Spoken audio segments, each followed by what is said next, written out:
Hi, Melody here. You might know me as ApplePie Movement. I am a humanitarian, sharing the conversations with humanity which need to be heard. In today's conversation with the founder of Bluebaire Clothing, a former professional baseball player turned fashion designer, we discuss the concept of blue, building life undivided. So, come on, grab a piece of pie and join our conversation. Steps do you see we can take as a species to move forward and to build bridges of community and connection? I think the biggest thing that we can do is I think we need to be real about where we are. I think a lot of times people they'll tell you what you want to hear or what sounds good, but they'd often tell you what's really in their heart. And I think it's important if we're gonna really step into this work is to really be transparent. And not to continue to beat on that program, but I mean, Crossroads has really created a program where people can be real. They've created an atmosphere where people can be real, which really allows for racial reconciliation and healing and everything else, because you know other people's stories. You don't know what people have been through. And so I think it's important just to be transparent and to be honest. And what steps would you share, or what words of encouragement might you have for people in the audience who have experienced racism, who have been the subjects of hate and have a deep bitterness, a deep soul wounding, where I've talked with some people and they've shared their experiences with me, and it just seems that those experiences they had have so transformed them and are such a part of their DNA that even though they would like to see equality, they just can't even participate in the conversation. What steps of healing would you recommend?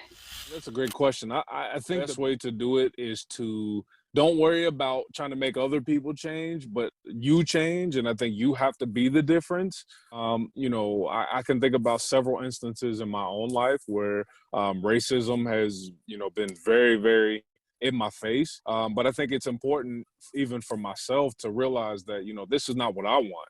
Not for me, not for my kids, and not for anybody else. I want people to be real, but I really think it goes along with that you really need to be outspoken, because, part of the purposing of my brand is that, if I walk past somebody who is Hispanic or Caucasian or somebody who's different than me, I don't have any idea whether they are racist or not. I don't have any idea if they believe in equality or not. So, I think it's important to really be vocal about that because people don't know. What would you say to, when I bring up these conversations, some people have told me Black people will never change. And that's kind of the reasoning behind why they don't step out and participate in these types of conversations and healing for the community and for themselves. So what would you say to people who feel that a certain population won't ever change, regardless of the work that yourself and myself and other people are doing to try to bring that equity? I think what I would say is don't do it for anybody else but yourself. And again, I think that too oftentimes as a people worried about what other people are doing, and I think that keeps us where we are.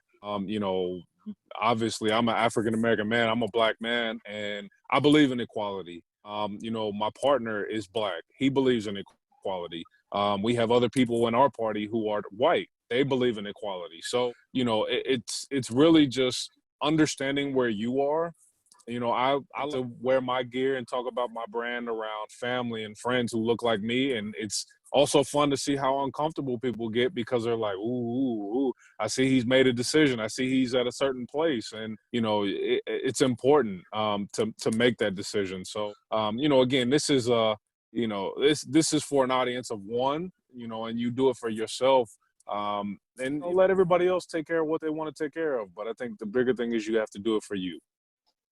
What would you say to people who are afraid of reprisals? When I was pitching my idea of what I'm doing to some people that were from the South, they got so scared and they told me, not to do this because they were afraid for my safety that something might happen to me. They didn't want to participate because they were raised in the South. They were from the South. They came to the West Coast because of what happened to them there.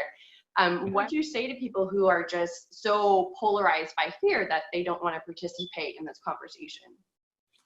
I think if you live by fear, then you get nothing accomplished. You can always play the what if game, but if fear has really got you that bound, then you're really not going to do anything anyway.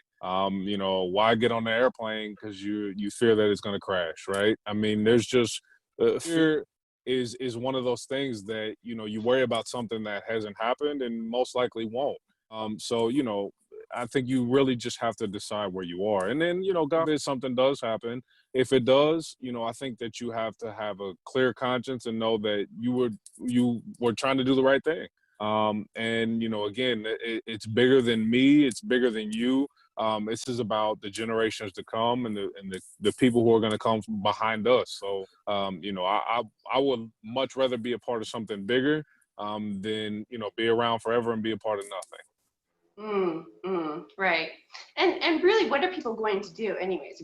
If you're speaking up for equality and you're speaking up for love, what are they going? I mean, part of my work is I'm going to be eventually traveling to the South, working with civil rights leaders down there.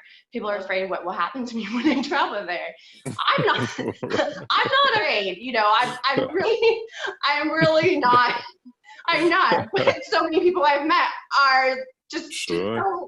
I don't really understand, I mean, really, if somebody did something to me, then I would just be a martyr, and then I would be a huge symbol that people could use.